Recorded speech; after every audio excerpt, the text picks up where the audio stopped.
Então vamos lá, nação, as notícias do dia aí dessa terça-feira, uma manhã hiper agitada no Ninho. Vamos ter aí supostas contratações no Mengão, também vendas confirmadas e muito mais. Então já deixa aquele like, se inscreva no canal e sem enrolação vamos para o vídeo.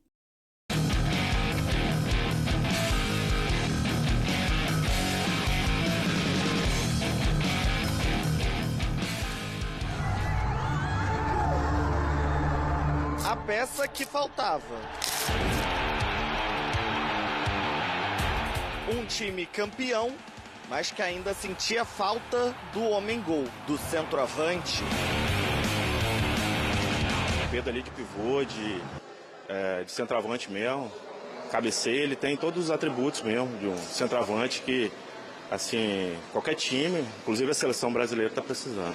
Depois de 8 meses, Pedro voltou a ser titular com a camisa do Flamengo. Foi tanto tempo fora da equipe que o técnico mudou, o presidente mudou e até as filhas do atacante nasceram ao longo do caminho. Através das redes sociais, Pedro falou sobre a alegria de poder entrar em campo com Antônia e Isabela. E as filhas viram o show rubro-negro. Com gols de Everton Cebolinha, Arrascaeta e 2 do papai Pedro. Um gol para cada uma, para não ter briga e para deixar a nação rubro-negra ainda mais feliz. Enxergo que ele é o camisa 9 titular do Flamengo, né? Devido à lesão que ele teve, mas com o retorno dele, eu vejo que o Flamengo vai ficar mais forte ainda, né? Quero ver o Flamengo para cima, jogando muito. E com o Pedro agora, a goleada praticamente todo jogo. Se a empolgação com o time de Felipe Luiz já era grande, imagina agora que o Pedro voltou e em 5 jogos já soma 4 gols. Já é o vice-artilheiro do Brasileirão. Faltava o camisa 9, porque ele é o matador, né? O matador não tem essa, é gol. E gol é a alegria da nação, né? Na minha opinião, ele está entre top 5 do atacante, inclusive do mundo, eu entendo. Com o homem-gol de volta, a meta da torcida tá lá no alto. Que vem a tríplice coroa? Super Mundial? Sentimento de alívio também. Agora, principalmente que vai ter um Mundial de clubes, eu acho que ele vai ser extremamente importante. Com a volta de Pedro, então, vai ser checkmate. E a volta do Pedro potencializa mais o time do Flamengo, que já tá uma máquina, pode dizer assim. Em vista ao Super Mundial, a volta do Pedro é bem especial.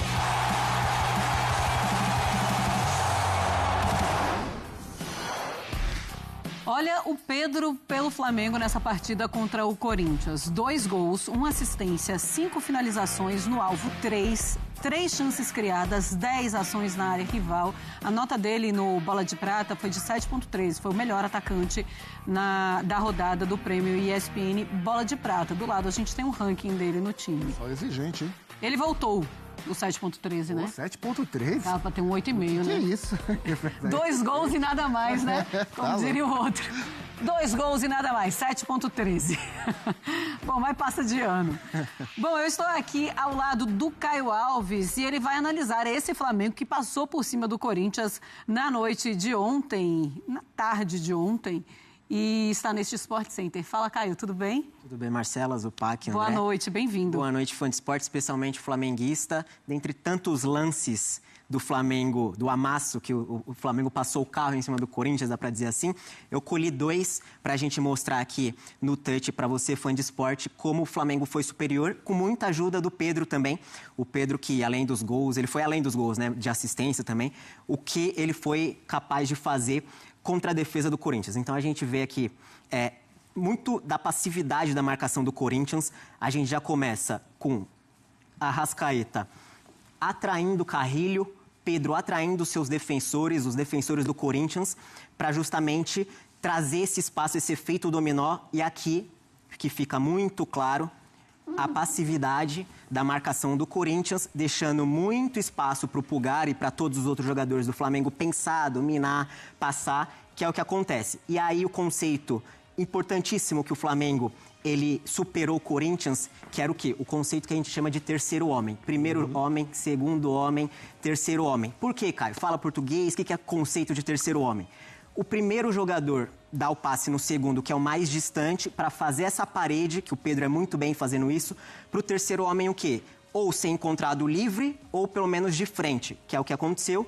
Arrascaeta encontrado de frente, e aí de frente para o gol ele é capaz de fazer esse tipo de jogada. Então o conceito de terceiro homem foi muito importante no jogo do Flamengo contra o Corinthians. E aí, mais uma vez, a passividade do Corinthians marcando, jogadores do Flamengo no ritmo até um pouco mais baixo, vendo que o Corinthians não pressiona muito a bola, e aí o jogo já estava para lá de 2-0.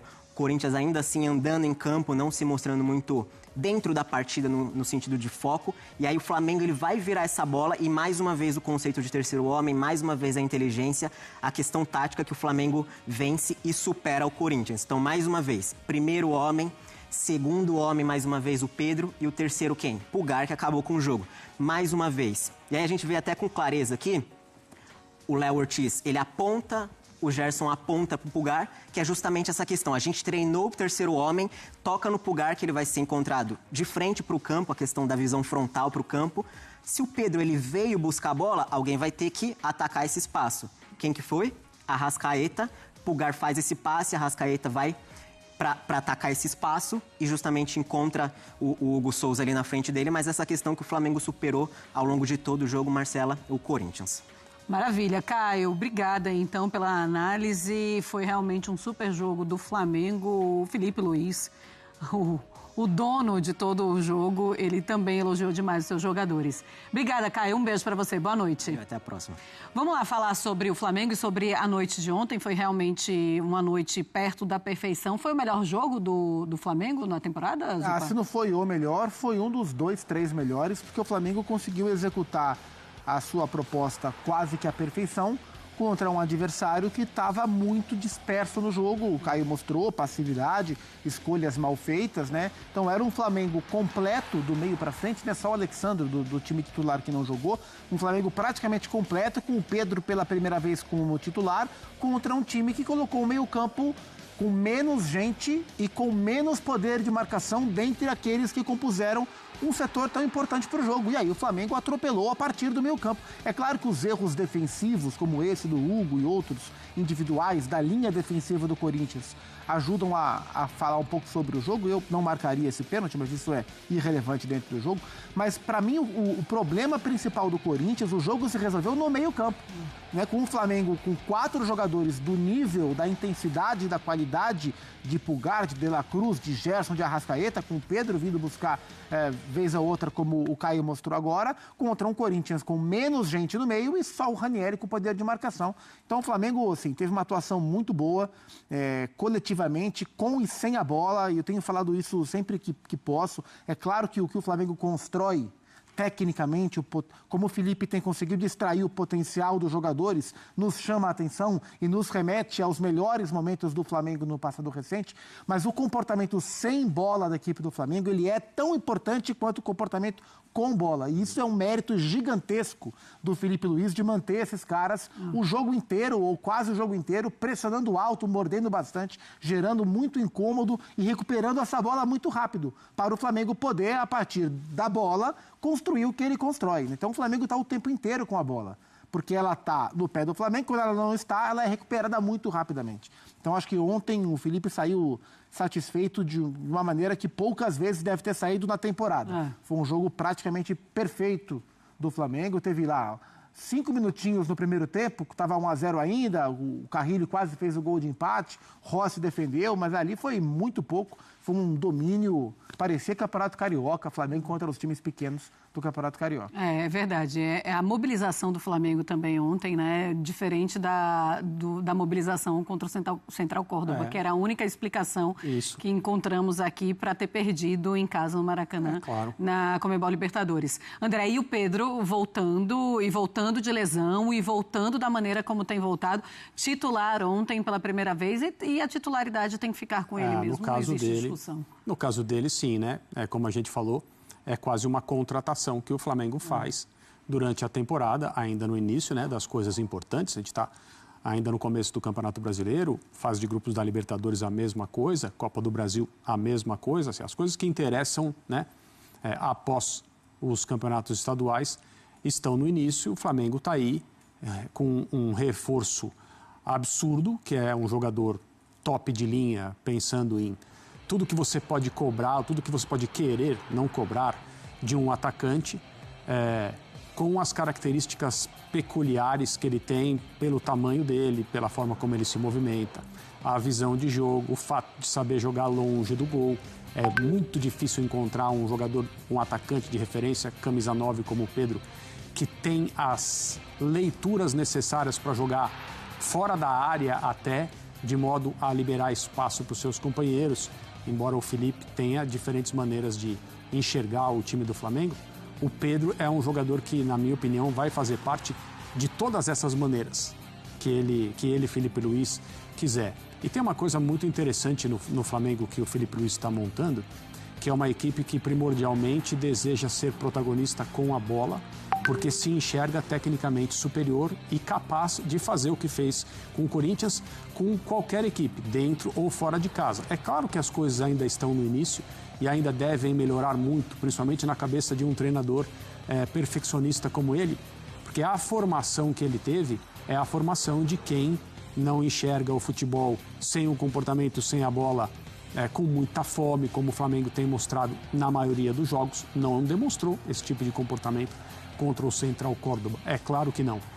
E não necessariamente até agora, principalmente na Libertadores, fez partidas compatíveis com o seu potencial técnico. Mas o time do Flamengo, que a gente viu ontem, é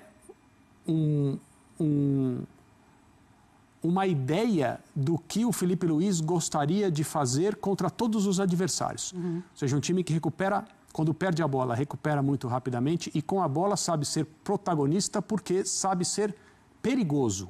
Então a gente tem no Brasil vários times que têm a intenção de ser protagonistas com a bola, mas não têm, ou por falta de treinamento ou por equívoco na hora de interpretar o jogo que quer praticar, não consegue fazer isso dentro de campo. Então são, para o fã de esportes que que times são esses? São os times que tocam a bola de um lado para o outro, muitas vezes defensivamente, não conseguem ser agudos, não conseguem ser incisivos. Esse conceito do terceiro homem que o Caio nos mostrou, essa jogada do passe que quebra linhas, elimina defensores e utiliza um jogador para fazer uma parede para alguém que já está em projeção, é quase impossível de ser marcado. Nem com marcação individual. Por exemplo, no lance do gol do Arrascaeta, se ele estivesse sendo vigiado de muito perto individualmente, o jogador que o marca não sabe quando ele vai correr para receber a bola, ou livre de marcação, ou em condição de ficar no mano a mano com alguém e chutar de meia distância, como foi o caso, ou fazer um passe para um jogador que estará mais bem posicionado. E o Flamengo faz isso porque essas jogadas são mecanizadas, são movimentos que os jogadores trabalham e trabalham muito. Não existe nada aleatório aí, embora a intuição de jogadores capazes e superiores tecnicamente, como o Flamengo tem, também seja muito importante para que eles resolvam, às vezes, determinados lances. Vamos passar agora para as notícias quentíssimas aqui dessa terça-feira. A primeira é relacionada com Dudu no Flamengo. A notícia é que, visto que Dudu ele está com poucas oportunidades no Cruzeiro, inclusive até no último jogo, ele foi previamente dito pelo Pedrinho que iria sair do Cruzeiro. Essa informação acabou chegando na torcida flamenguista e teve forças para que Dudu viesse para o Flamengo. A notícia é que nas redes sociais a notícia ganhou muita força. Porém, essa contratação não está nos planos do Mengão. Isso porque o estilo de jogo do Flamengo não condiz muito com o estilo do jogo do atacante aí do Cruzeiro. E olha que no passado o Dudu ele foi fortemente pedido aí pela torcida do Flamengo. A torcida pediu muito. Inclusive muitas canais de notícias noticiaram aí que o Dudu viria na época que Braz ele estava ainda no Flamengo. Porém, não deu certo. Essa informação ela acabou não procedendo. Talvez o negócio ali ele não teve muito resultado. E aí agora voltou a ter forças pela torcida do Flamengo. Muitos estão querendo aí ter, mas o Boto ele tem um estilo de jogador que tem que ser de acordo com o estilo de jogo do Flamengo. Então, até por isso, dificilmente ele vai vir. E ó, dificilmente ele vai chegar aqui no Flamengo. Essa é a primeira notícia com respeito ao atacante Dudu. Mas temos mais notícias aí, galera. A próxima notícia é sobre um possível negócio que o Flamengo aí está para fazer, envolvendo os jogadores Matheus Gonçalves e Everton Araújo. Então são possíveis transferências. O clube quer fazer uma limpa, ganhar um caixa, né? Ganhar um capital, visto que foi bastante turbulento o início aí da gestão do Boto e do... Esqueci até agora o nome dele, mas até o final do vídeo eu vou lembrar. Então, foi difícil aí o início, então por isso o Flamengo ele vê aí algumas possíveis saídas visando os Super Mundiais de clubes. Primeiramente falando sobre Matheus Gonçalves, é um que pode sair, não tá ganhando tanto espaço. Alguns clubes eles estão de olho aí. O Wesley é outro jogador que é quase certa a saída, né, dele do Flamengo. Aí tem muitos times que estão interessados.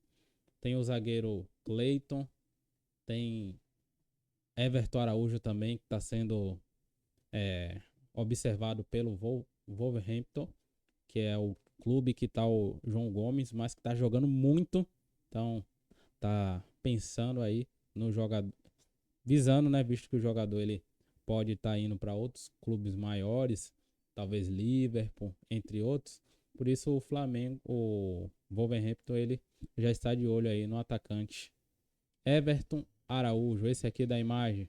Então essas foram as notícias do dia. A gente quer agradecer a todos aí por ter chegado até o final. Tamo junto, galera. Deixa aquele like para fortalecer o canal e até o próximo vídeo.